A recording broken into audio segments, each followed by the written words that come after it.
Bitcoin is the end game, and $1 million for Bitcoin is, in my opinion, programmed and, dare I say, guaranteed to happen. Let's take a look at Bitcoin, guys. Today, we're going to be going over a couple different things as to why I believe Bitcoin is going to hit $1 million.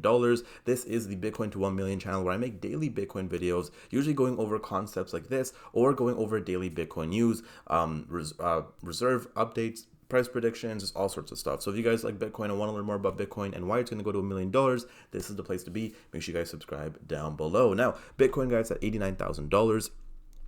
It's up about 1% today. We actually hit 90K today, which is pretty cool. In the past month, guys, we are up 2.3%. In the past week, pretty much stagnant. And guys, in the past year, we are now down at 12.5%, almost 13%. But when in doubt, zoom out. Let's talk about it, guys. So Bitcoin to 1 million, how far-fetched is this? Well, in my opinion, I do think it is programmed. I do think that it's only a matter of years before we see it happen, and everything kind of adds up to it. First off, guys, a lot of people are afraid of Bitcoin right now, which makes no sense. The overall crypto markets, guys, are in fear. I believe Bitcoin is in extreme fear as well, which is insane to me, but it makes sense as to why that's happening. If you take a look at the markets, we could see Bitcoin reclaims 90,000, and a lot of people are celebrating this, when in reality, if you take a look at the all-time high at 126, it doesn't really mean anything. And you also start to get a little agitated or annoyed when you see stuff like gold hitting all-time highs again and again. I mean, we're now at 5,297, right? Which is ridiculous. A lot of people didn't think that gold's going to hit 5K, right? I saw a lot of people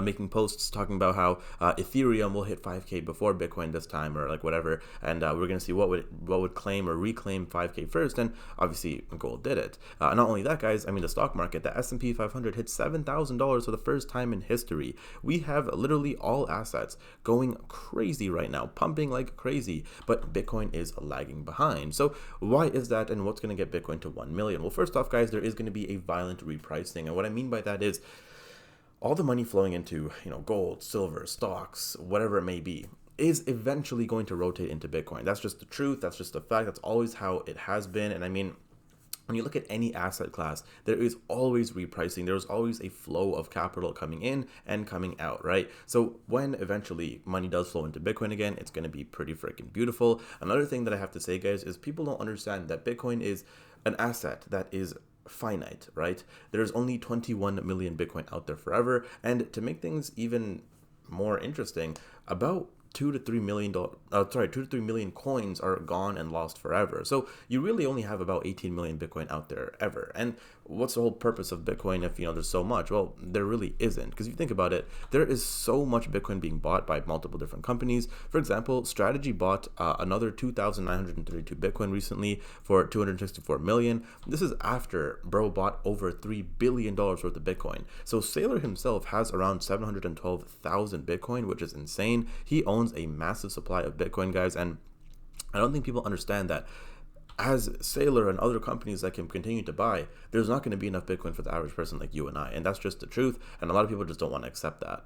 Now, another thing people need to realize is, guys, Bitcoin is going to be one of the most scarce assets of all time. It's not like gold where you could just go mine more. It's not like silver where you could just go mine more or whatever. You can't make Bitcoin. It's not hackable. It's literally the most perfect asset that has ever been created. And it will be continuing to grow, and mass adoption will happen. You have banks and multiple countries around the world starting to buy Bitcoin, starting to say, hey, you guys should hold Bitcoin, offer Bitcoin. It's just everything that you actually look at. And again, if you watch my videos every single day, I literally show you guys proof every single day of, a new announcement or a new law or whatever, and there's always people buying Bitcoin. I mean, American Bitcoin, the Trump family added 416 Bitcoin yesterday. BlackRock is going to be launching a Bitcoin premium income ETF, right? To make things even more interesting as well, Strive, another company, acquired an additional 339 Bitcoin today.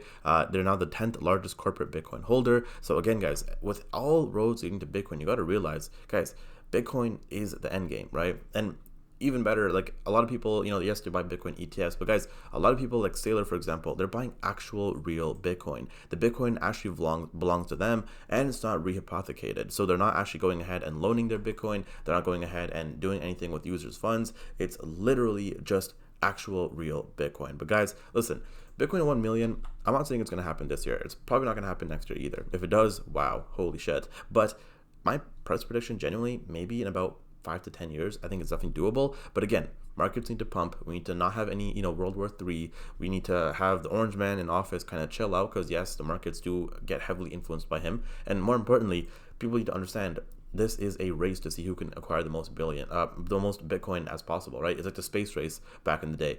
This is going to be a competition. There are so many countries that are just even buying Bitcoin without people realizing, companies as well. So the question is, how much Bitcoin do you have and how much more do you need? Guys, that is going to be it for today's video. If you did enjoy, make sure you guys leave a like, subscribe down below, and I'll see you guys in the next one. Take care.